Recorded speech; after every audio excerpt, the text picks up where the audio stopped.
Hi, I'm Mummy Dear. If this is your first time to my channel, welcome. I'm a mom who lives in Toronto, Canada, and I also happen to be an optometrist. I make videos on motherhood and eye health, so if this interests you, don't forget to subscribe.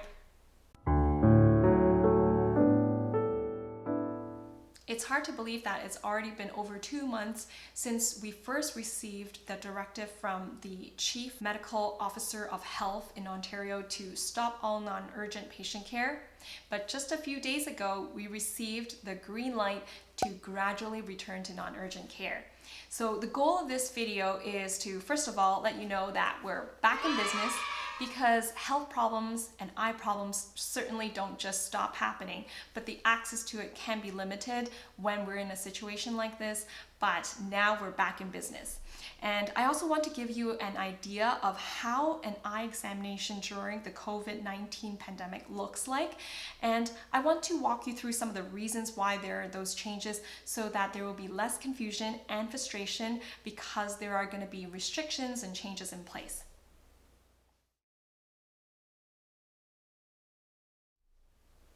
So first, I want to throw it out there that different clinics may operate slightly differently, but for the most part, what I will mention is according to the guidelines released by the Ministry of Health. So you could expect to see something similar in other medical clinical settings.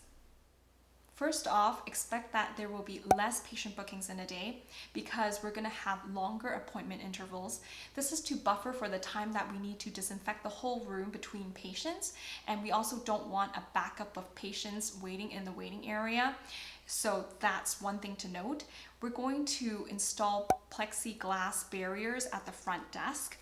For the clinics that sells glasses frames, for every pair that the patient tries on, the employees will disinfect the frames. So please be considerate when you try them on, be strategic, and don't just do it for fun. For patients that arrive, you will be asked to stay in the car and phone in to let us know that you've arrived before we actually let you in. So one thing I thought that you might want to take note of is the weather for that day, because staying in the car on a very hot day can be very uncomfortable. So make sure to check the weather and also maybe don't arrive too much earlier. Prior to being let inside, you will be asked for any flu symptoms and travel history. So you'll be screened for sure, but you'll be asked again because we really want to make sure.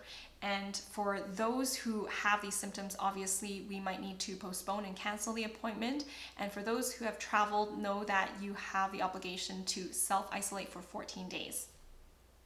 For clinics, we likely won't be taking any walk-ins, so definitely call to make the appointment rather than just show up. Patients will not be allowed to bring anyone with them to the appointment. Obviously, there will be exceptions to minors and those with cognitive and physical impairments, but that will be it. This next one is an important one. We've been told to not perform an eye exam on anyone without a face mask. So you either need to bring one or you want to call a clinic ahead of time and see if they can provide you one.